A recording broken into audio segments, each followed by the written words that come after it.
Marilah berdoa. Allah Bapa yang Maha Rai, ingatlah akan karya kasih-Mu. Berkatilah dan lindungilah kiranya umat-Mu, sebab baginya lah Kristus Putra-Mu telah melangsungkan misteri Paskah dengan menumpahkan darah dan mengalahkan maut. Dialah pengantara kami sepanjang segala masa. Amin. Saudara-saudari yang terkasih dalam Tuhan yang membebaskan, jatuhnya manusia ke dalam kegelapan dosa mengakibatkan hilangnya rahmat keselamatan dan putusnya hubungan antara Allah dan manusia. Namun, karena cintanya sendiri menjadi korban penyulit dosa manusia, agar manusia diselamatkan dan hubungannya dengan Allah dipulihkan kembali. Nabi Yesaya dalam bacaan pertama sebentar memperkenalkan kepada kita rupa hamba Allah itu yang telah menderita dan wafat untuk menyelidiki dosa. Ia ditikam karena kedurhakaan kita. Lewat kematiannya, Dia melahirkan manusia baru yang bebas dari kegelapan dosa dan maut. Selanjutnya, dalam bacaan kedua secara jelas ditampilkan tokoh Yesus yang pasrah dan taat melaksanakan kehendak Bapa demi menyelamatkan manusia. Karena ketaatan dan kesetiaannya, ia telah diangkat menjadi Imam Agung, pengantara kita satu-satunya kepada Allah. Demikian Yohanes dalam Injilnya melukiskan kisah sengsara sebagai perjalanan jaya Yesus Kristus. Yesus tampil sebagai pemenang jaya dan membuka kembali Firdaus bagi manusia. Marilah kita mendengarkan bacaan-bacaan berikut ini dengan penuh hikmat.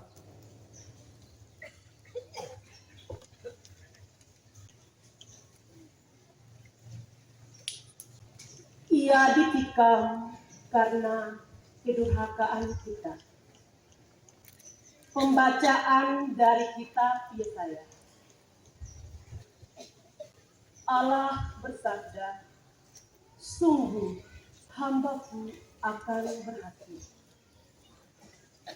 Ia akan dimuliakan, diangkat dan disanjung-sanjung.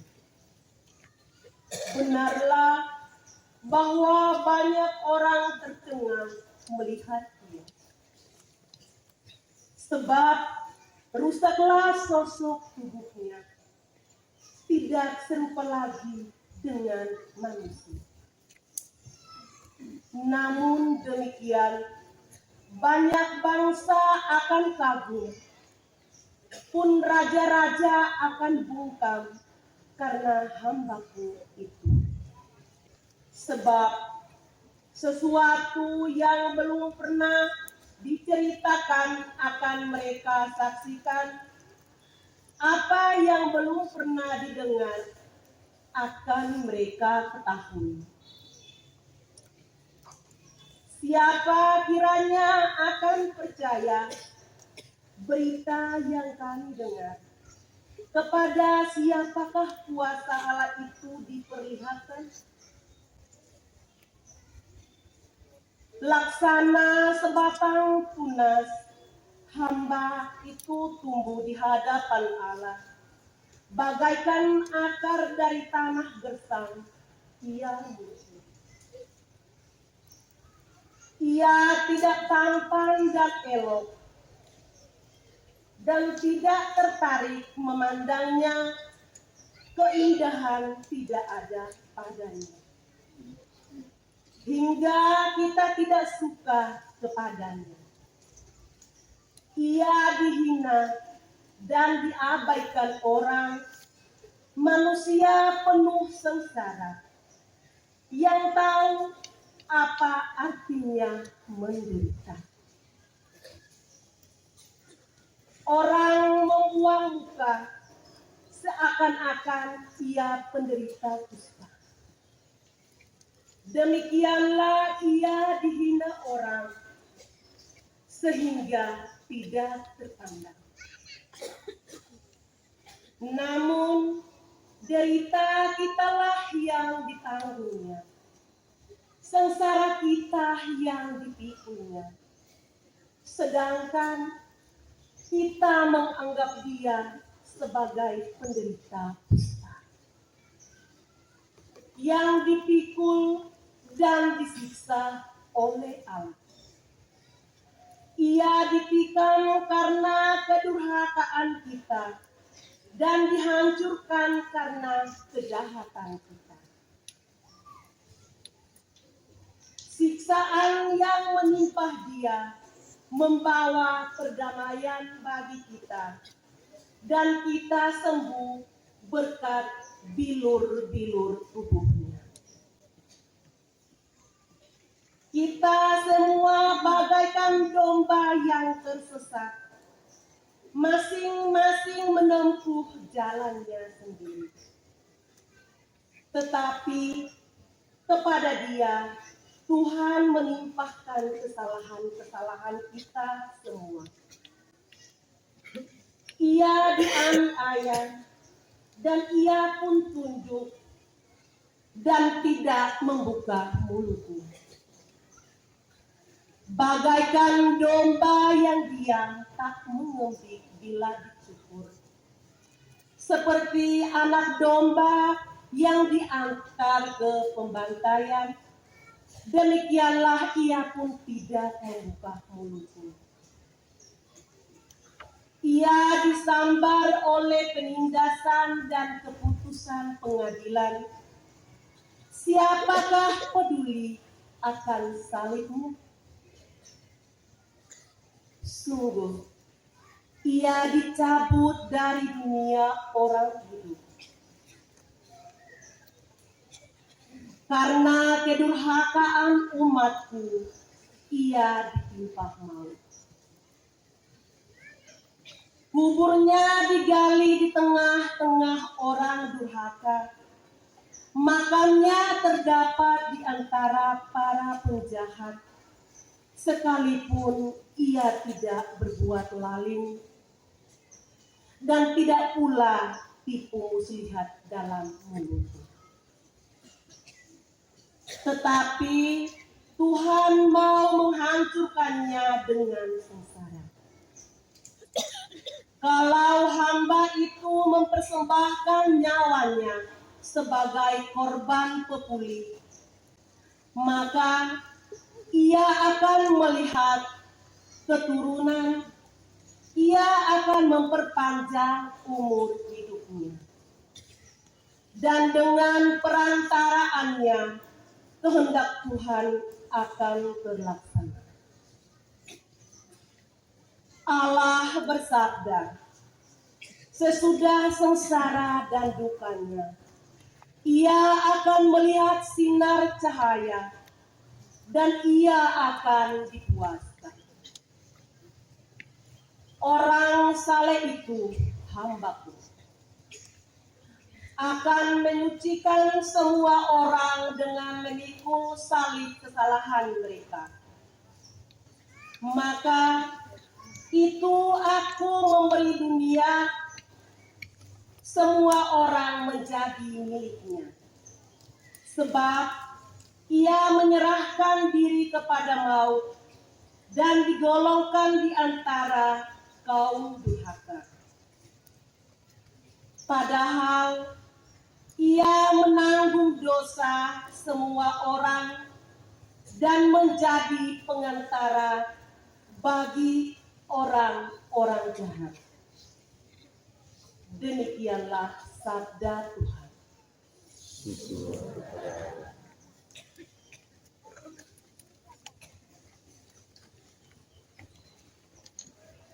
Ya Bapa,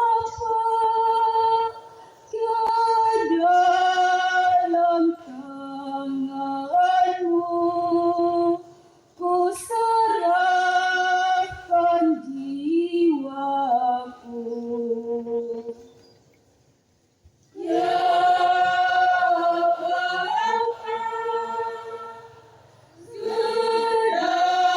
dalam tangan-Mu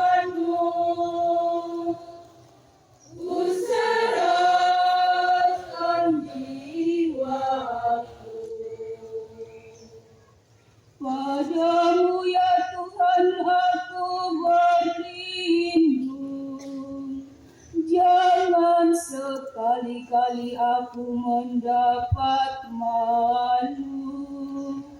Luputkanlah aku oleh karena keadilan-Mu. Ke dalam tangan-Mu kuserahkan nyawaku.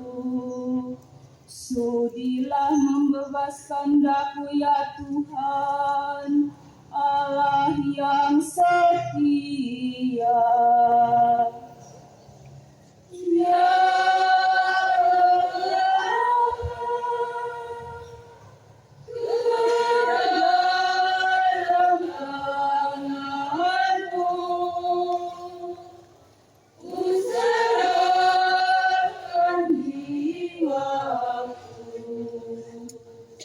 di hadapan semua lawanku aku tercela. Tetangga-tetanggaku merasa jijik. Para kenalanku merasa ngeri. Mereka yang melihat aku cepat-cepat menyingkir. Aku telah hilang dari ingatan seperti orang mati. Telah menjadi seperti barang yang pecah.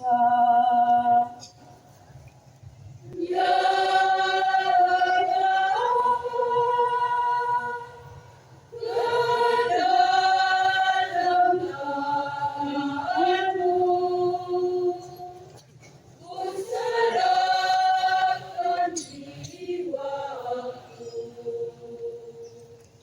tetapi aku kepadamu ya Tuhan, aku percaya.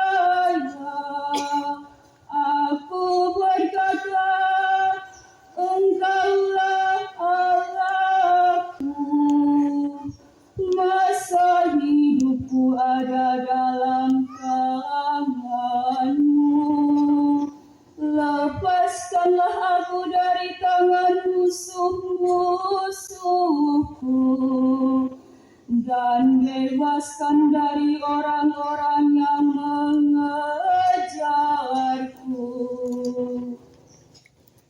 Ya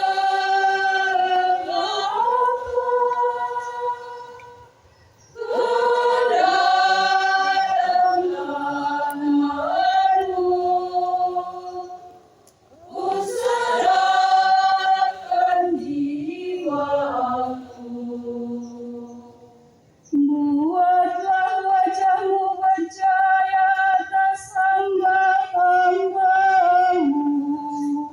Selamatkanlah aku oleh kasih setia-Mu.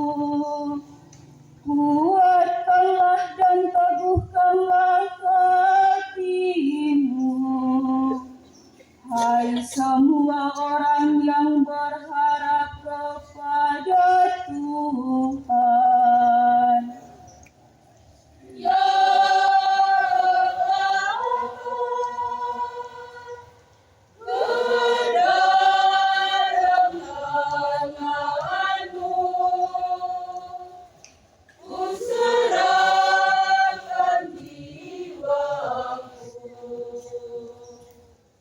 Marilah berdoa. Tuhan Allah kami, orang yang amat kesepian, orang yang dilanda duka. Kau jadikan tanda kehidupan bagi kami. Kami mohon, demi sengsaranya teguhkanlah iman kami, bahwa Engkau tak akan meninggalkan kami seorang diri. Bahwa kami dapat mengandalkan Dikau dalam segala sesuatu yang menimpa diri kami kini dan selama-lamanya.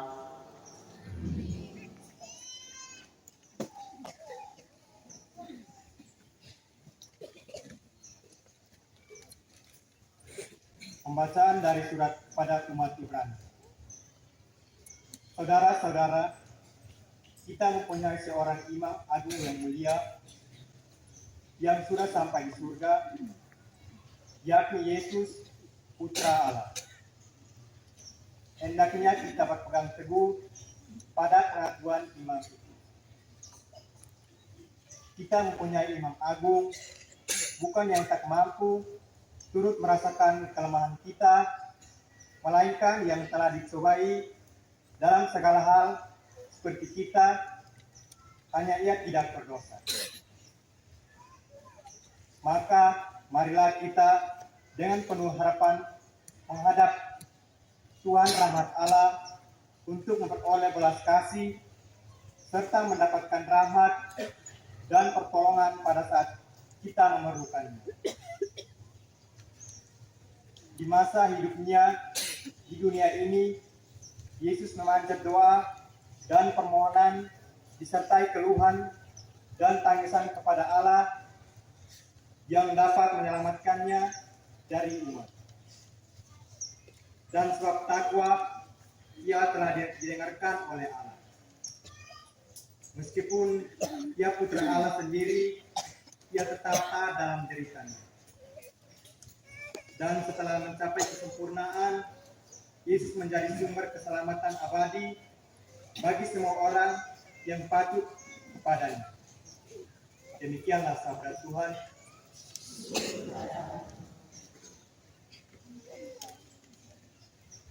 Marilah berdoa.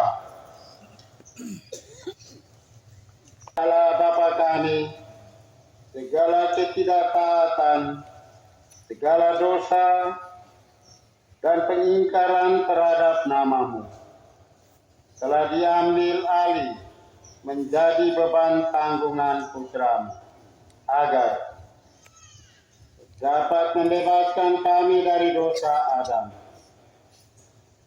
serta menjadikan kami putra-putri-Mu. Kami bersyukur kepadamu atas jasanya dan mohon ajarilah kami meluhurkan dan menghormati nama-Mu. Demi Kristus Tuhan dan pengantara kami. Amin. Terpujilah Kristus Tuhan, Sang Raja kemuliaan kekal. Terpujilah Kristus Tuhan, Sang Raja kemuliaan kekal. Kristus sudah taat bagi kita, ia taat sampai mati, bahkan sampai mati di salib.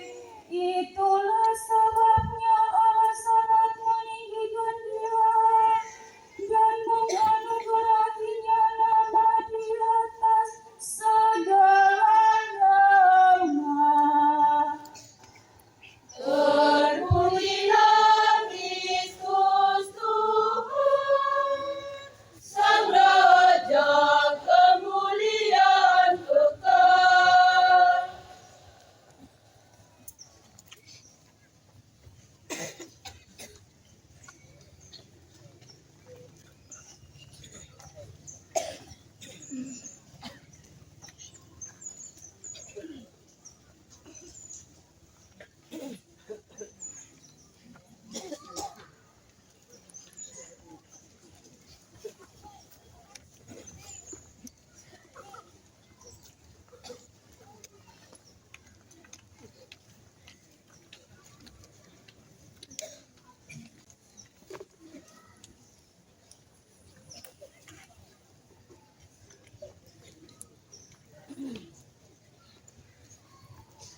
Semoga saudara-saudara sekalian dapat mewartakan pasio ini dengan baik dengan berkat Allah yang Maha Kuasa, Bapa dan Putra dan Roh.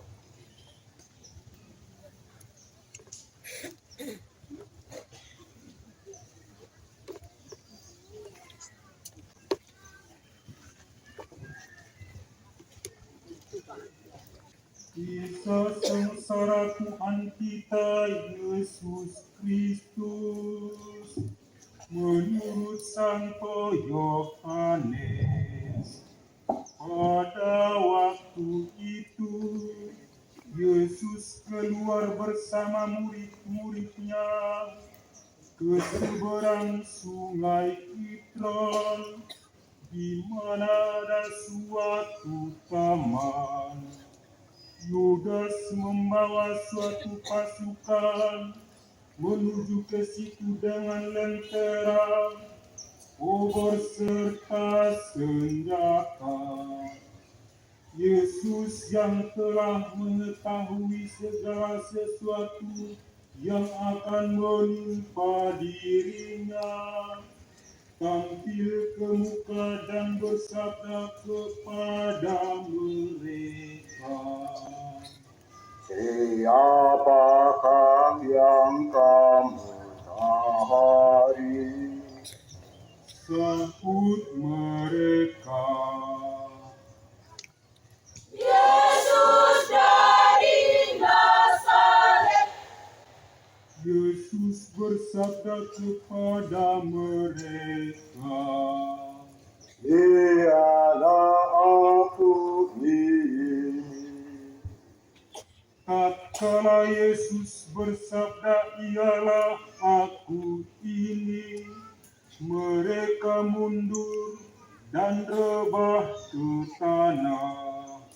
Yesus bertanya kepada mereka, Siapakah yang kamu cari? sahut mereka,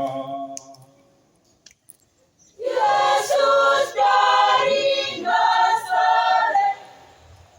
Yesus menjawab, Sudah aku katakan, dialah aku ini. Jikalau kamu mencari aku, biarkanlah orang-orang ini pergi. Dari tempat itu, Yesus dibawa kepada Imam Agung. Imam Agung bertanya kepada Yesus tentang murid-muridnya serta tentang ajarannya. Yesus menjawab kepadanya, Aku sudah berkata terus terang kepada dunia. Selalu aku mengajar di dalam sinagoga dan di bait Allah, tempat semua orang Yahudi berkumpul. Tak satu pun ku katakan dengan sembunyi. Mengapa engkau bertanya kepadaku? Tanyalah kepada orang itu yang sudah mendengar apa yang telah kukatakan kepada mereka. Sebab mereka pasti mengetahui apa yang telah kau katakan. maka seorang dari antara hamba-hamba yang ada di situ menampar Yesus sambil berkata, Begitukah engkau menjawab kepada Imam Agung? Yesus menjawab kepadanya, Jikalau sudah salah perkataanku itu, buktikanlah kesalahannya. Tetapi jika betul, mengapa aku kau Simon Petrus dan seorang murid lain lagi mengikuti Yesus. Perempuan penjaga pintu berkata kepada Petrus, Bukankah engkau juga seorang murid dari orang itu? jawab Petrus, Aku tidak. di situ berdirilah pelayan dan hamba-hamba di dekat api, dan Simon Petrus sementara berdiri serta berdiam di situ. Orang-orang berkata kepadanya, Bukankah engkau juga seorang dari murid-muridnya? ia menyangka dengan berkata, Aku tidak. seorang dari hamba-hamba imam agung yang masih bersaudara dengan orang yang telinganya dipotong Petrus berkata lagi kepadanya, Bukankah engkau ini tadi kulihat di taman bersama-sama dengan dia? Petrus menyangka lagi dan tiba-tiba jago berkokok. Dari Kaifas, Yesus dibawa ke balai pengadilan. Pilatus keluar mendekati mereka, lalu berkata, Tuduhan apakah yang kamu ajukan terhadap orang ini? mereka menjawab katanya, Sekiranya dia bukanlah penjahat, tentu saja kami tidak menyerahkan dia kepadamu. Pilatus berkata kepada mereka, Ambillah dia dan adililah dia menurut hukummu. sahut orang-orang Yahudi kepadanya, Dapat kami menghukum mati seorang pun? Pilatus masuk, lalu memanggil Yesus dan berkata kepadanya,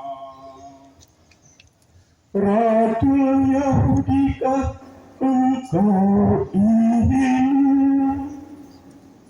Yesus menjawab, Dari dirimu sendiri kan engkau bertanya demikian, ataukah orang lain yang mengatakan kepadamu tentang diriku? sahut Pilatus, Orang Yahudikah aku ini? Bangsamu dan imam-imam besar menyerahkan engkau kepadaku. Apakah perbuatanmu? jawab Yesus, bukan dari dunia ini. Jika kerajaanku dari dunia ini, niscaya hamba-hambaku sudah berperang, supaya jangan aku diserahkan ke tangan orang Yahudi. Tetapi kerajaanku bukan dari ini. Lalu berkatalah Pilatus kepadanya, Jadi engkau sebenarnya raja. jawab Yesus, Memang benar seperti kau katakan, aku ini raja. Untuk itulah aku telah datang, dan untuk itulah aku datang ke dunia ini, supaya aku menyaksikan kebenaran. Barang siapa dari kebenaran adanya, ia mendengarkan suaraku. Pilatus berkata kepadanya, Apakah kebenaran itu? setelah berkata demikian, Pilatus berkata kepada orang Yahudi, katanya, Aku tidak menemukan suatu kesalahan padanya, tetapi sudah jadi kebiasaan bagi kamu bahwa pada hari Paskah kulepaskan seorang bagi kamu. Jadi kalau kamu suka, aku melepaskan orang Yahudi ini. serentak mereka berteriak-teriak, katanya, Jangan dia menaikkan Barabas. Pilatus mengambil Yesus serta dideranya. Setelah memasang mahkota duri dan mantol merah ungu, serdadu-serdadu mengolok Yesus, katanya,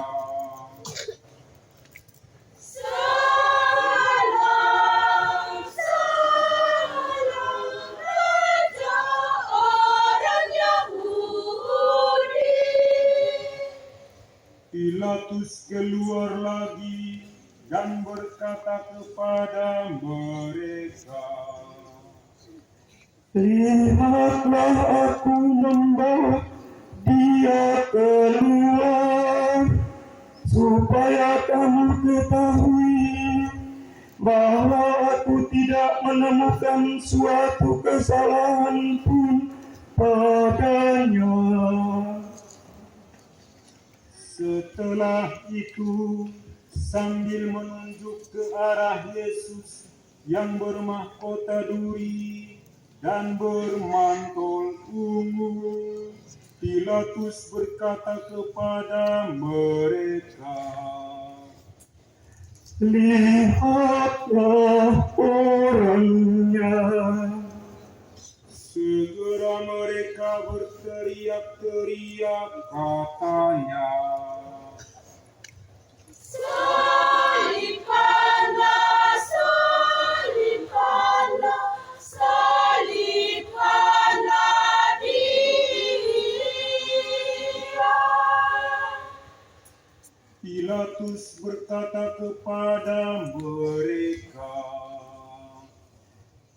ambillah dia kamu sendiri dan salibkanlah, sebab aku tidak menemukan suatu kesalahan pun padanya. Sahut orang-orang Yahudi kepadanya,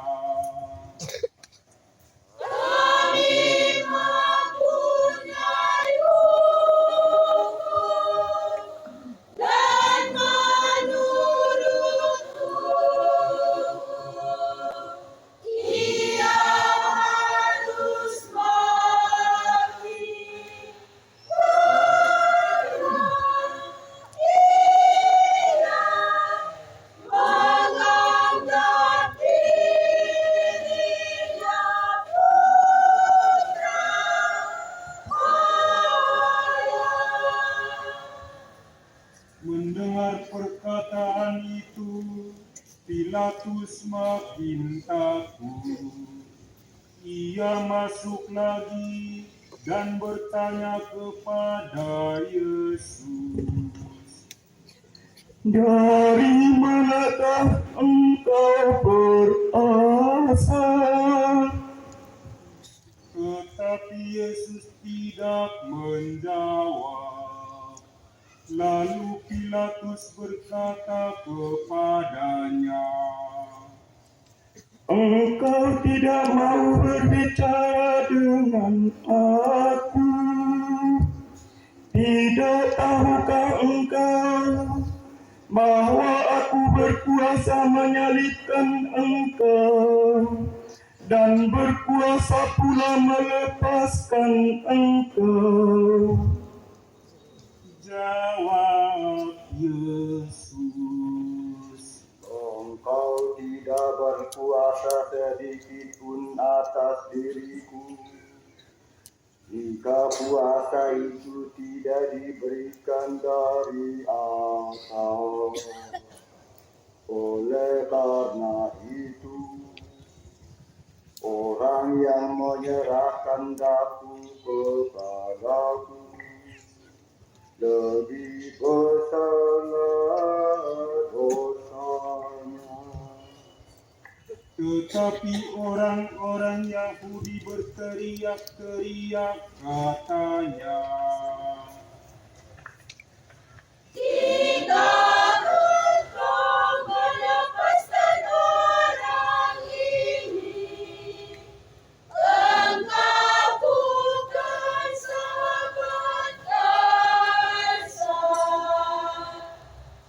kata Pilatus kepada mereka,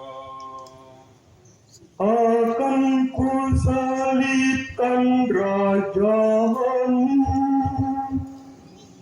jawab imam-imam besar,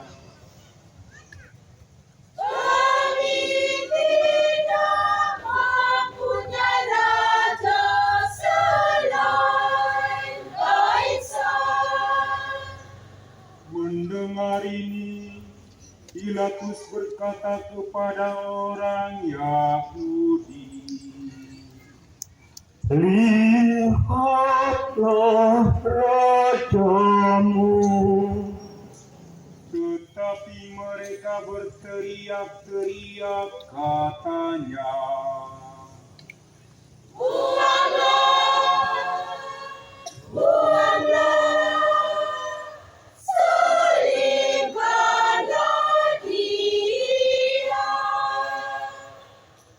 Lalu Pilatus menyerahkan Yesus supaya disalibkan. Pilatus juga membuat tulisan yang ditaruh di atas salib. Bunyi tulisan itu, Yesus dari Nazaret, Raja orang Yahudi. Tetapi imam-imam besar berkata kepada Pilatus, "Jangan ditulis Raja orang Yahudi."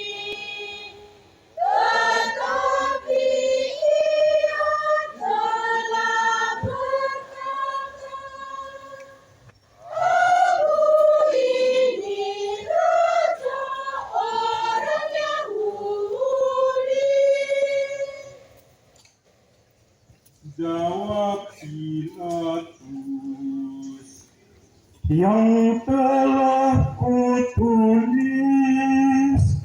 tetaplah tertulis.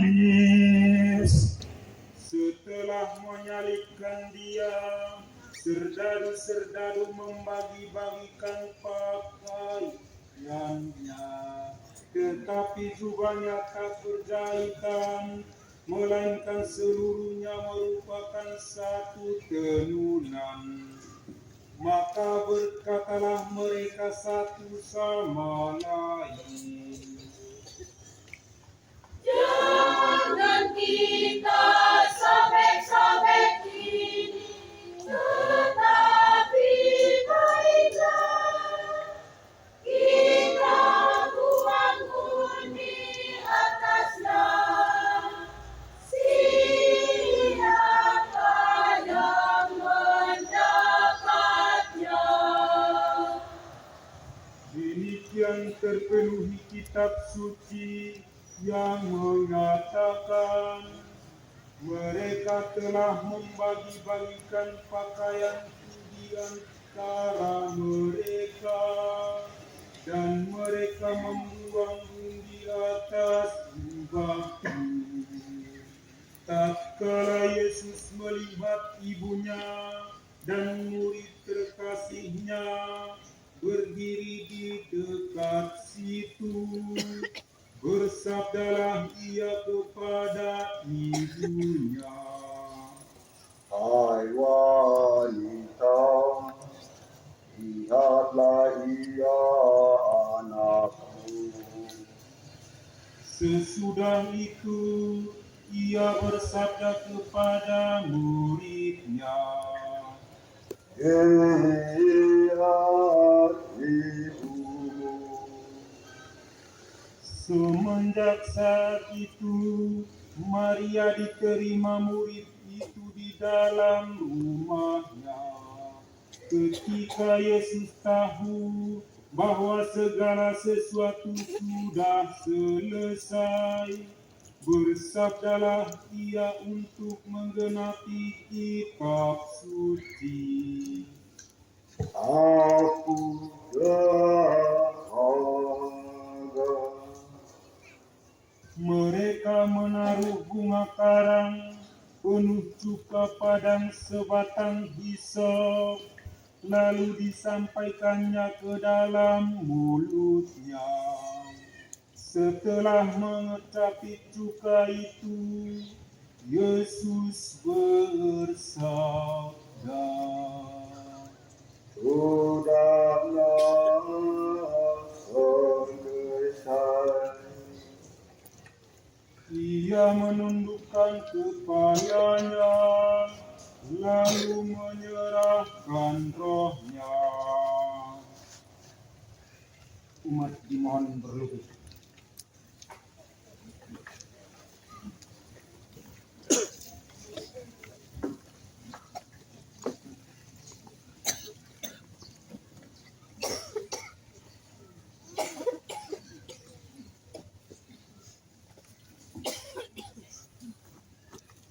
Sebab hari itu Sabat, orang-orang Yahudi minta kepada Pilatus supaya mereka itu dipatah kakinya dan diturunkan.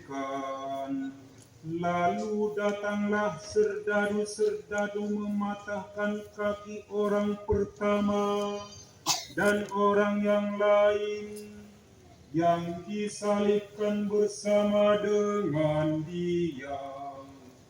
Tetapi ketika mereka datang kepada Yesus dan melihat, maka seorang serdadu menikam lambungnya dengan tombak.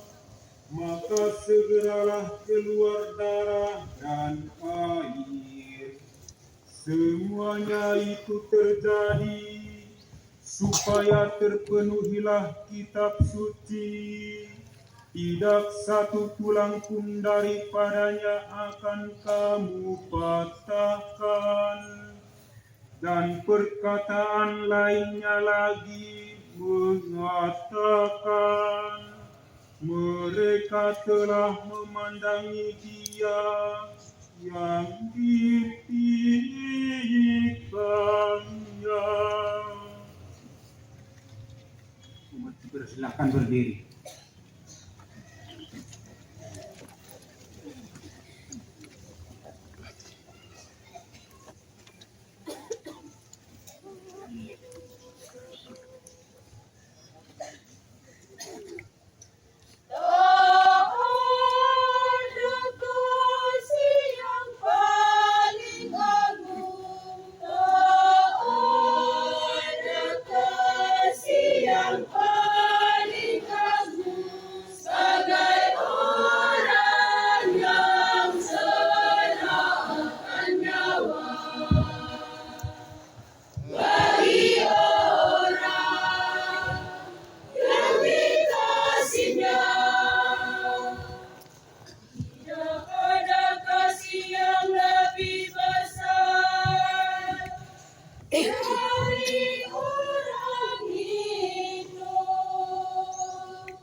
Tuhan Yesus Kristus,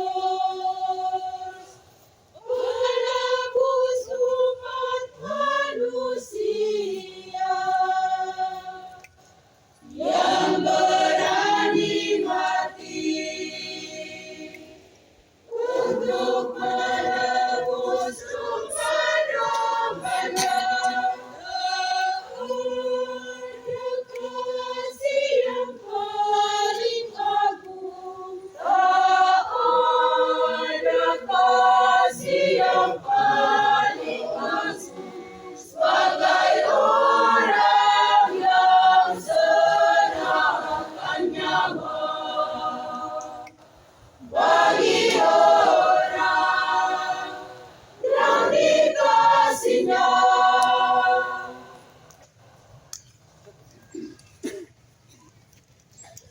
Kekawisan paramimay. Allah Yesus. Yesus isan may. Neo di atone di patina kunang nate. Silakan to. Kota irok namnaw. Talamen den may. Hai hati lokai molok oke. Romo Yerem Nahun, Romo Sel, Romo Roni yang poetik le anak Nesenwa dan cerita sebagai pangkal penyelamatan. Hamba Allah yang ditampilkan Nabi Yesaya sungguh merupakan seorang abdi Allah yang perkasa, tidak takut akan ancaman maut. Ia betul yakin bahwa setiap kesengsaraan, betapapun ketirnya, mempunyai nilai kemuliaan, sebagaimana tertulis, sesudah menderita sengsara, ia akan melihat sinar cahaya dan akan dipuaskan. Semua derita yang ditanggung dengan sabar dan dijiwai oleh cinta kasih, mempunyai nilai penyilihan, yaitu sebagai kurban penghapus dosa dunia. Imam Agung merelakan nyawanya bagi banyak orang. Hamba Allah yang menderita sengsara, yang ngeri. Oleh surat kepada orang Ibrani disebut Imam Agung yang baik hati, yang seperasaan dan sepenanggungan dengan kita umat manusia. Dia sendiri dicobai dalam segala hal, hanya ia tidak berdosa.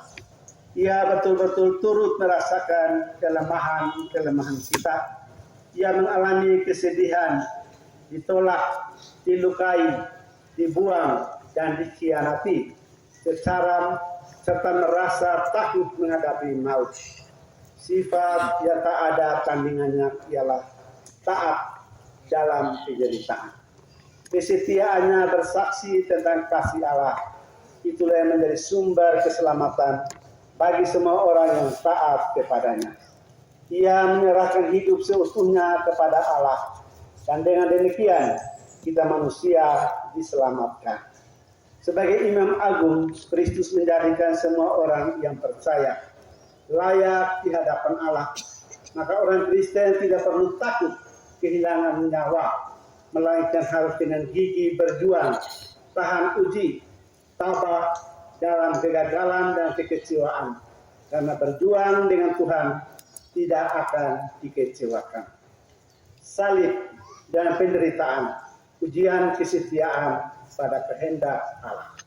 Santo Yohanes melihat salib dan sengsara sebagai jalan satu-satunya menuju kemuliaan. Kisah sengsara Kristus mengungkapkan janji setia Kristus pada kehendak Bapanya. Dari permenungannya tentang perjalanan Kristus dari Bapa ke dunia, Yohanes menyimpulkan bahwa tidak ada kemuliaan tanpa salib dan penderitaan. Tidak ada kebangkitan tanpa kematian. Karena itu, bagi umat beriman, salib dan sengsara janganlah dipandang sebagai malapetaka atau pengalaman kegagalan yang harus dihindari, melainkan benar-benar merupakan sumber yang mengalirkan kekuatan yang membebaskan. Sebagaimana Allah Bapa Surgawi telah menjadikan Kristus orang yang amat kesepian dan terbuang sebagai tanda kehidupan, demikian juga setiap orang beriman yang mengandalkan Kristus yang bersengsara tidak pernah ditinggalkan.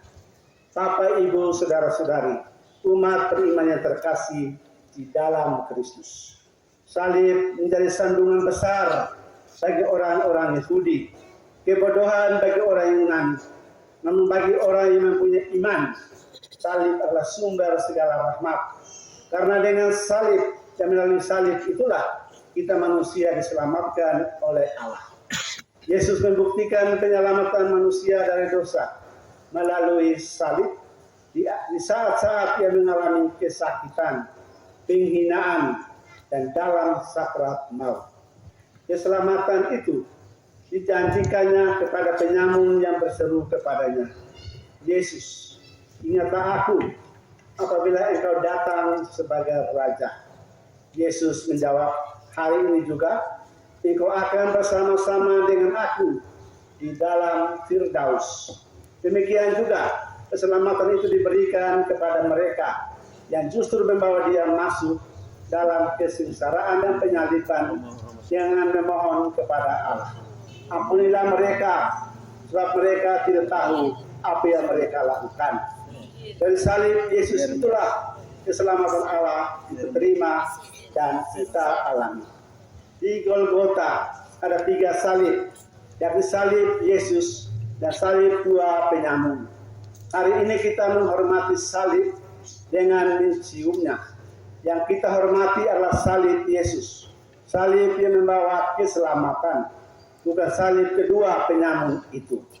Penghormatan pada salib ini kita lakukan sebagai ungkapan terima kasih dan cinta kita kepada Allah yang menganugerahkan keselamatan kepada kita semua. Dengan salib Tuhan membawa kita kepada keselamatan. Dari salib itu terpancarlah kehangatan kasih Tuhan. Syukur atas kebesaran cinta kasih Tuhan kepada kita kini dan sepanjang masa. Amin.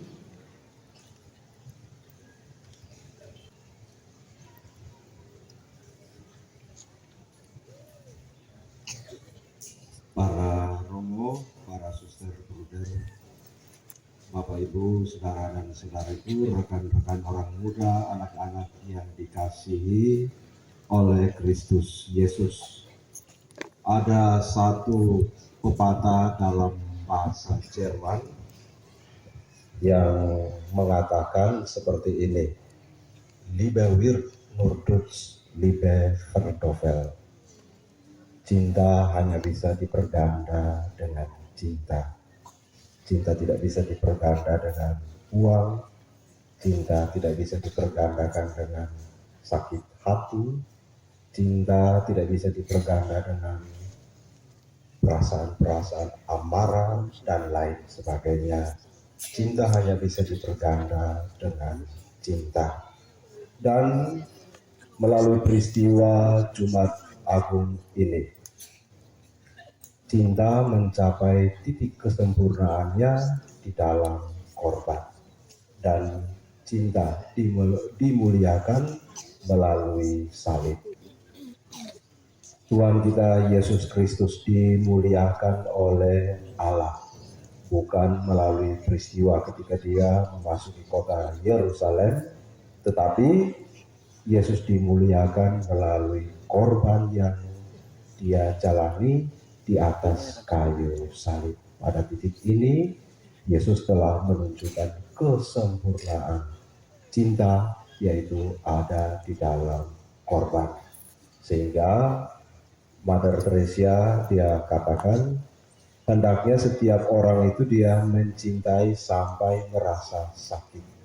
Bila belum merasa sakit, cinta yang dia jalankan belumlah sempurna. Saudara dan saudariku yang terkasih di dalam Kristus, kami para imam memuliakan martabat imamat kami dengan korban pelayanan pengabdian kami yang total. Untuk para biarawan-biarawati, para suster, bruder, memuliakan kehidupan religiusnya dengan korban-korban yang ada di dalam kehidupannya setiap hari. Dan untuk para pasangan suami istri, juga memuliakan keluhuran martabat sakramen perkawinannya melalui korban-korban yang ada di dalam kehidupannya setiap hari. Ketika seorang suami, seorang istri, dia sudah menjalani korban-korban di dalam kehidupannya setiap hari, ketika itu dia sudah memuliakan salib, memuliakan keluhuran martabat sakramen perkawinannya. Tetapi bila kita berusaha untuk menjauh dari korban-korban hidup kita setiap hari, kita tidak layak untuk disebut sebagai seorang murid Kristus yang sejati. Tuhan bilang, siapa yang mau disebut sebagai muridku, dia harus memikul salibnya dan mengikuti aku. Di dalam dimensi korban yang lain, ada kuasa pengampunan. Kita bisa membaca di dalam kitab suci, bagaimana ketika Yesus di atas kayu salib, dia tetap menunjukkan pengampunannya yang tak terbatas, kerahimannya yang tak terbatas kepada umat manusia. Kita sebagai pengikut Kristus juga harus memiliki sikap iman yang sama, memiliki pengampunan di dalam kehidupan kita setiap hari. Orang yang mengampuni, dia yang bergerak maju di dalam masa depan yang cerah. Tetapi orang yang tidak mampu untuk mengampuni, orang yang tidak mampu untuk memaafkan, dia yang terpenjara oleh masa lalunya. Karena dia berjalan kemana-mana, dia selalu terikat, terkondisi dengan situasi masa lalu yang membuat dia sakit hati, dendam, marah, dan lain sebagainya. Maka cinta hanya bisa disempurnakan melalui korban dan melalui pengampunan. Amin.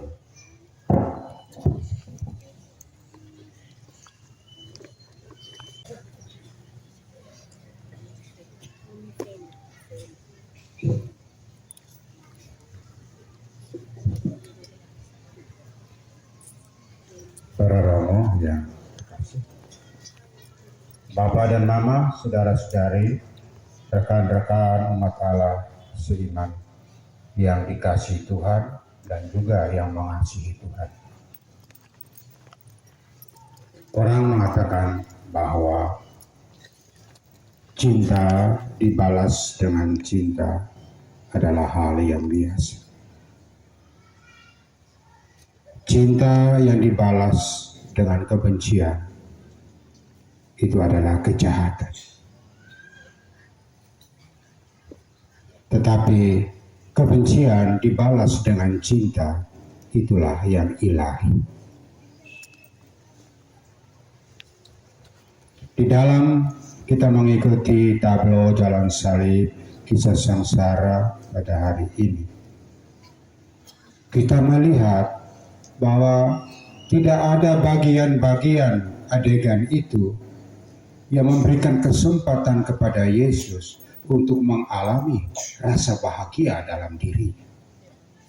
Yang Yesus alami sepanjang adegan tadi hanyalah penghinaan, hanyalah sakit dan penderitaan.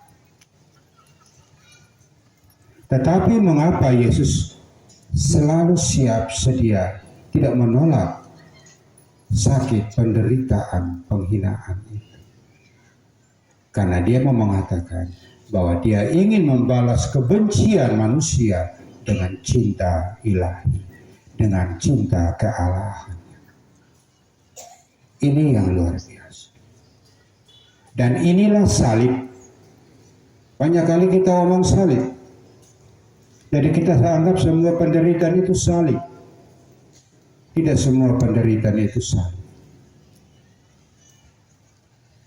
Salib itu adalah sebuah penderitaan yang kita alami oleh karena kita melakukan cinta, melakukan kebaikan. Tapi kalau ada orang yang suka mencuri, polisi tangkap, kasih babak belur, lalu orang pikunjung, ayo Musa, lalu salib. Salib itu bukan karena mengubah. Itu bukan salib. Salib bukan karena saya mencuri. Salib bukan karena saya mabuk, orang tangkap, dipenjarakan. Tapi salib itu datang tanpa direncanakan, tanpa kita ketahui. Tapi semua perbuatan-perbuatan baik yang kita lakukan itu banyak kali bukan membawa kebahagiaan bagi kita, tapi membawa penderitaan bagi kita. Salib itu membuat kita bertanya, kenapa saya sudah banyak berdoa, saya sudah banyak berbuat baik, kok penderitaan ini datang terus-menerus tanpa henti. Musibah ini datang terus-menerus. Saya terus berbuat baik, hidup saya baik dengan semua orang. Ini salib itu membawa pertanyaan untuk kita, kenapa? Dan ini berarti bahwa kita sebagai orang beriman harus menerima situasi ini. Jangan merasa bahwa ini sebuah kutukan untuk kehidupan kita. Tuhan tidak pernah mengutuk. Tapi setiap penderitaan yang Tuhan berikan dalam hidup kita, itu adalah sebuah ujian untuk memurnikan iman kita, untuk menyucikan kehidupan kita. Karena kita berlangkah menuju kepada keselamatan. Orang yang mau mencapai keselamatan, dia harus siap menderita. Jadi menderita itu tidak selamanya kutuk, tapi penderitaan itu juga senantiasa membawa berkah. Bapak dan Mama, saudara-saudara, umat yang terkasih, mau masuk surga ke tidak? Mau masuk surga? Harus mati. Mau masuk surga atau mau meniteng-iteng online? Mayat fehda tam surga, tam nenotuna. Tapi kalau mau mati orang takut. Kalau takut mati memang tidak bisa masuk surga. Tapi mati karena iman, mati karena kepercayaan. Yesus dalam kisah sengsara hari ini lewat peristiwa Jumat Agung ini mengajarkan kita, mari kita tak percaya sebagai orang beriman bahwa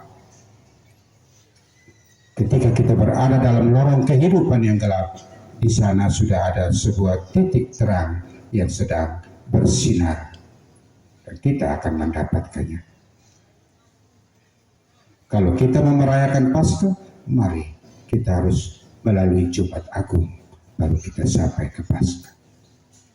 Tuhan memberkati.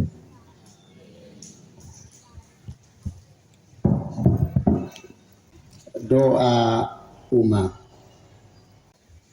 Saudara-saudari terkasih, marilah kita berdoa bagi gereja Allah yang kudus,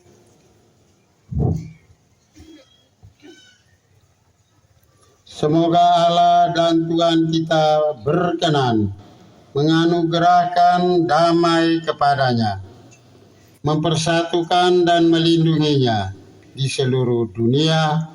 Semoga Tuhan memperkenankan kita hidup dengan aman sentosa dan memuliakan Allah Bapa yang Maha Kuasa.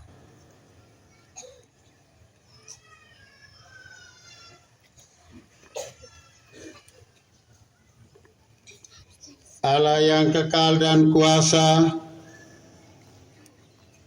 Engkau telah memaklumkan kemuliaan-Mu kepada segala bangsa dengan perantaraan Kristus.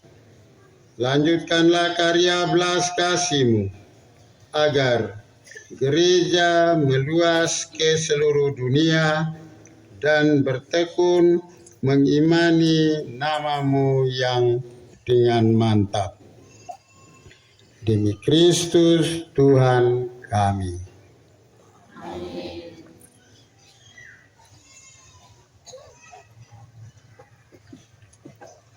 Bagi Sri Paus, saudara-saudari terkasih, marilah kita berdoa pula bagi satu Papa Fransiskus yang sudah dipilih Allah memangku jabatan uskup. Semoga beliau dilindungi Allah, tetap sehat walafiat, dan dengan bijaksana memimpin gereja umat Allah. Marilah berdoa. Allah Bapa yang kekal dan kuasa, segala sesuatu yang ada berdasarkan keputusan-Mu, dengarkanlah doa kami dan lindungilah Imam Agung yang telah Kau pilih bagi seluruh gereja-Mu. Semoga umat Kristen yang dipimpinnya atas nama-Mu semakin berkembang dalam iman. Demi Kristus Tuhan dan pengantara kami. Amin.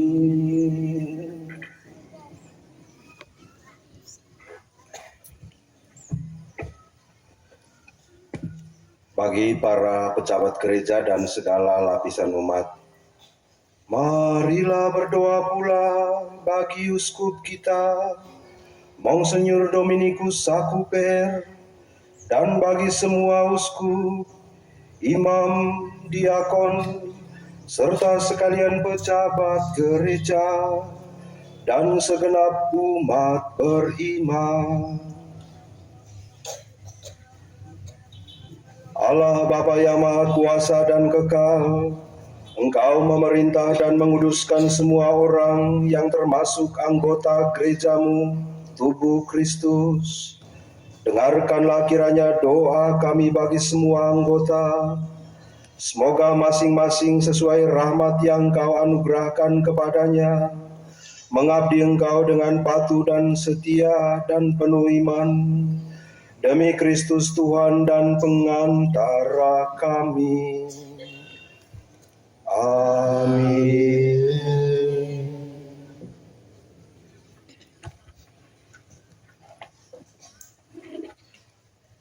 Bagi para calon baptis, marilah berdoa pula bagi para calon baptis.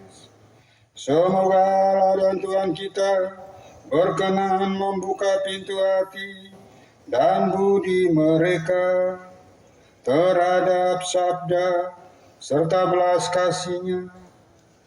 Semoga mereka berkat sakramen pembaptisan dilahir kembali, menerima pengampunan dosa, dan bersatu dengan Yesus Kristus Tuhan kita.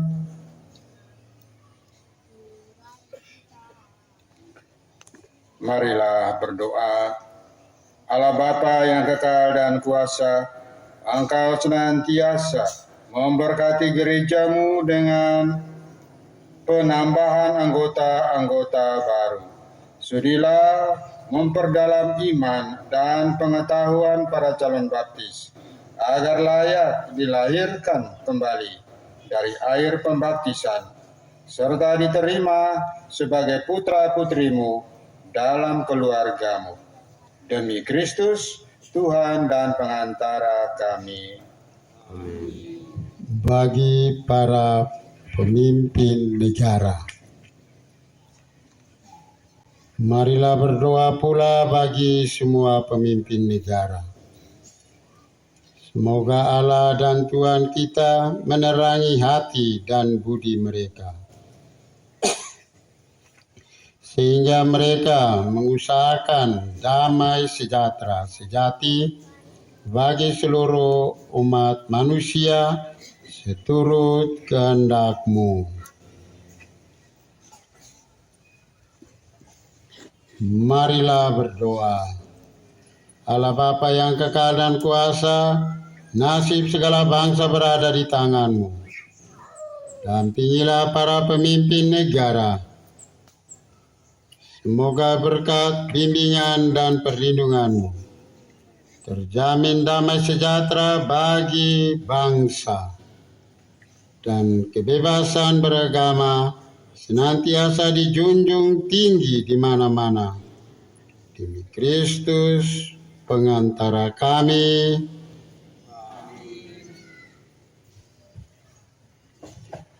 Saudara-saudari terkasih, marilah kita berdoa bagi kesatuan umat Kristen. Marilah berdoa pula bagi semua saudara yang mengimani Kristus. Semoga Allah Tuhan kita berkenan menghimpun mereka yang dengan setia dan jujur berpegang teguh pada kebenaran dalam gerejanya. Allah Bapa yang kekal dan kuasa, Engkau menghimpun mereka yang tercerai-berai, serta memelihara mereka yang telah bersatu dalam gereja-Mu. Pandanglah kawanan domba putra-Mu. Semoga semua saudara kami yang telah Kau kuduskan berkat pembaptisan, Kau persatukan pula dalam iman dan cinta kasih. Demi Kristus Tuhan dan pengantara kami.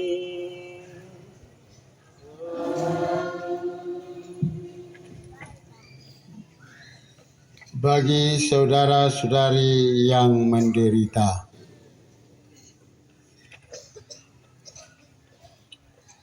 saudara-saudari terkasih, marilah kita panjatkan doa pula kepada Allah Bapa yang Maha Kuasa. Semoga Ia berkenan membersihkan dunia dari segala kesesatan, melenyapkan segala penyakit, menjauhkan kelaparan, melepaskan para tahanan dan tawanan, mengembalikan para pengungsi, melindungi orang-orang dalam perjalanan, mengantar pulang para perantau, menganugerahkan kesehatan kepada yang sakit, dan keselamatan bagi yang meninggal. Allah Bapa yang kekal dan kuasa,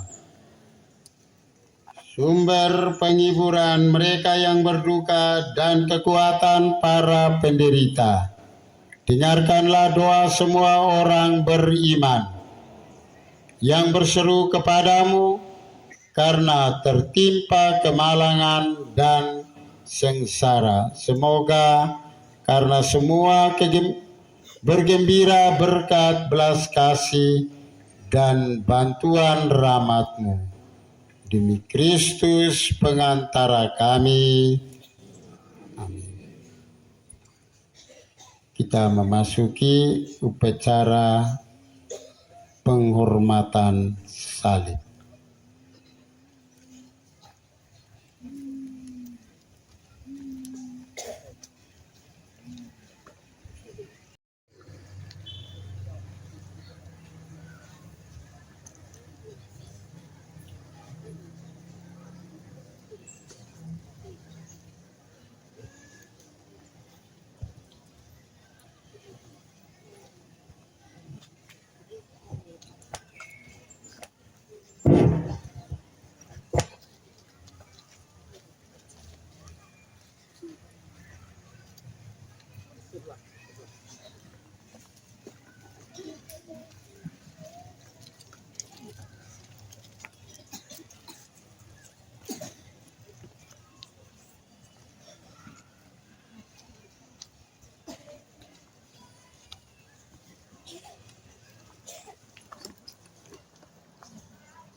Ayu salib,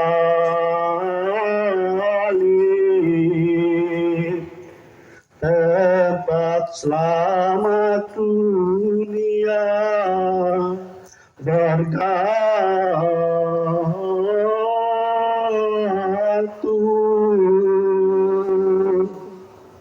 Marilah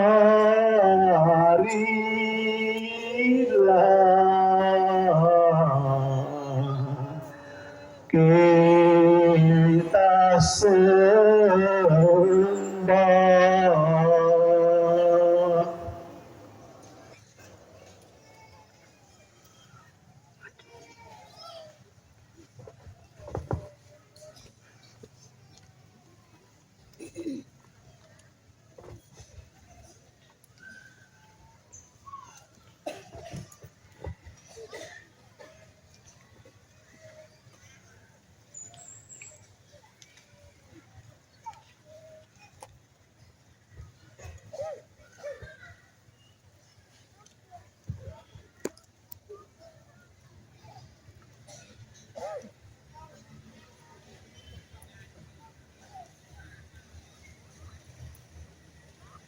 Lihat kayu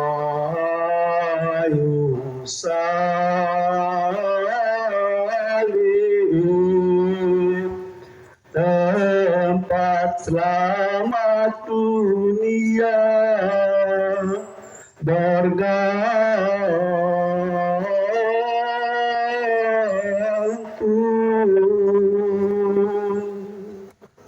Marilah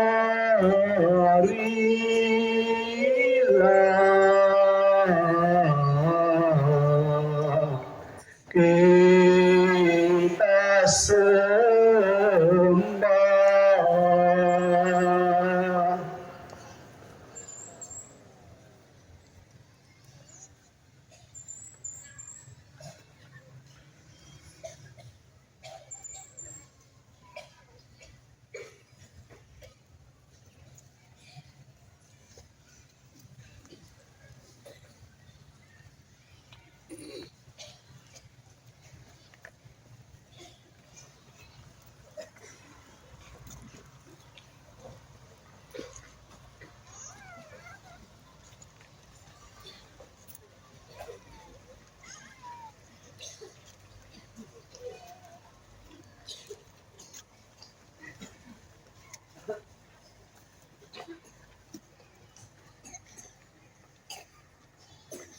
Lihat kayu salib,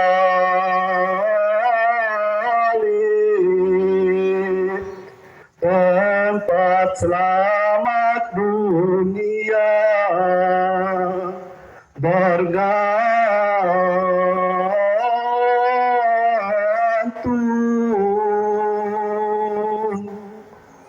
marilah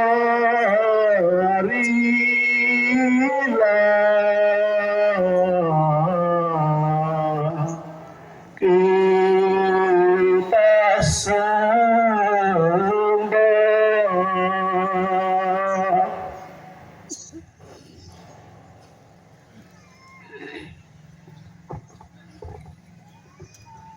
Seluruh umat yang terkasih, para imam, pemurni, robose, romo, Iren, para suster, frater dan bruder,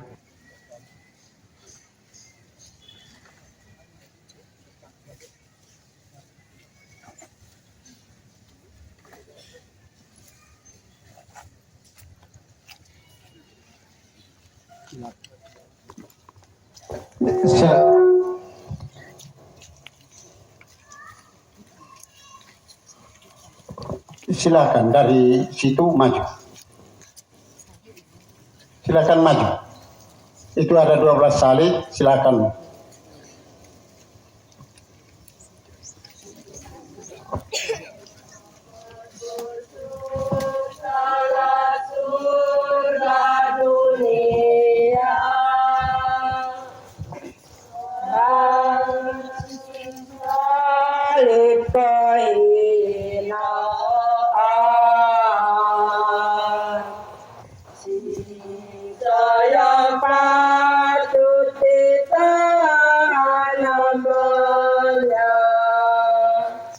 Pada anaknya ditanggungkan Bapa. Yesus terurban di Golgota.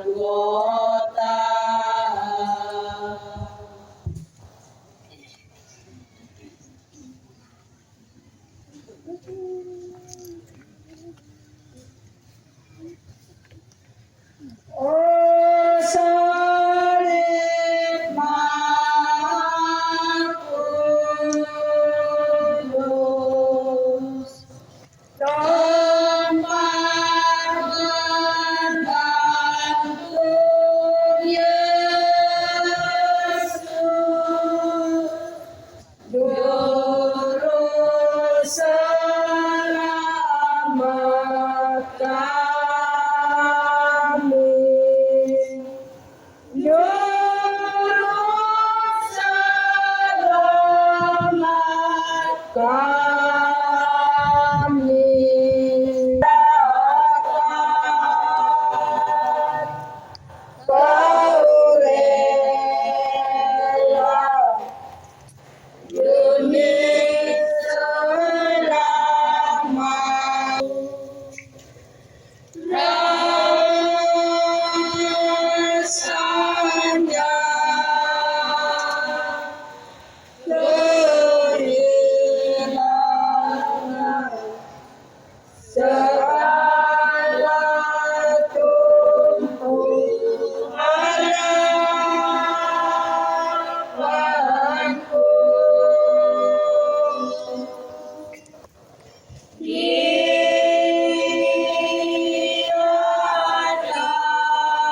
Di sana ku dapat ampun dosa.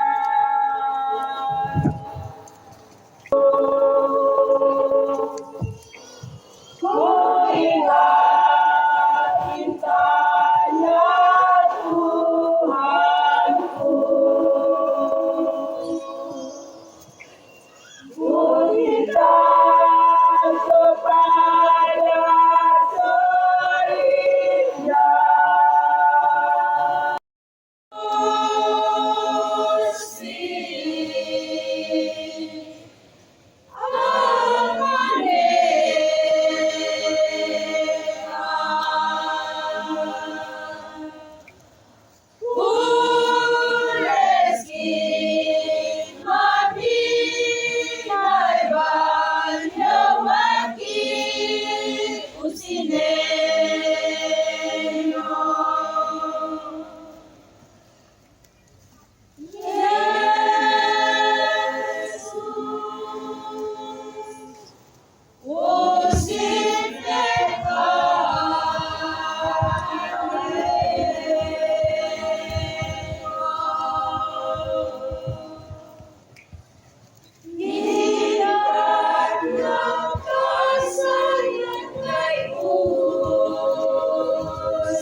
Anak domba Allah yang menghapus dosa dunia. Anak domba Allah yang menghapus dosa dunia.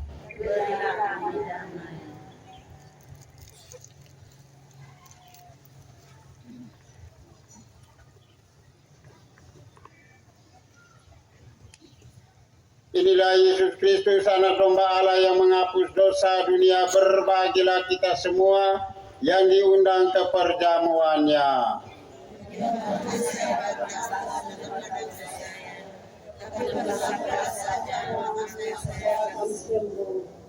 Tubuh Kristus. Amin.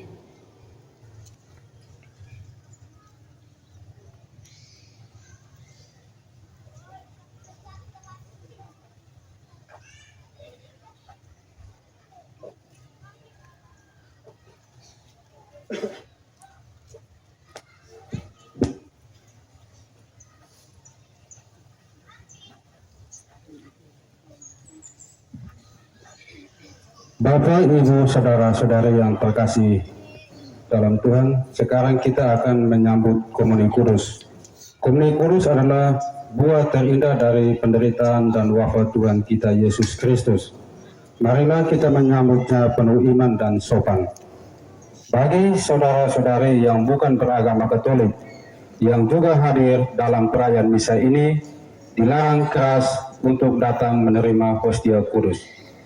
Bagi saudara-saudari yang beragama Katolik namun belum mempersiapkan diri dan mempunyai halangan kanonik, dilarang untuk menerima hostia kudus. Bagi saudara-saudari yang beragama Katolik dan sudah mempersiapkan diri secara baik, silakan datang menerima hostia kudus dengan teratur dan tertib.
namun kini jawabanmu,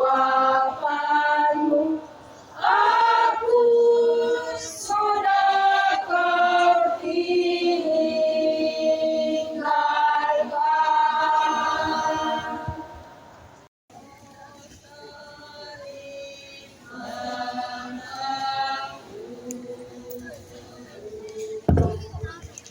Tempat berlindung Yesus,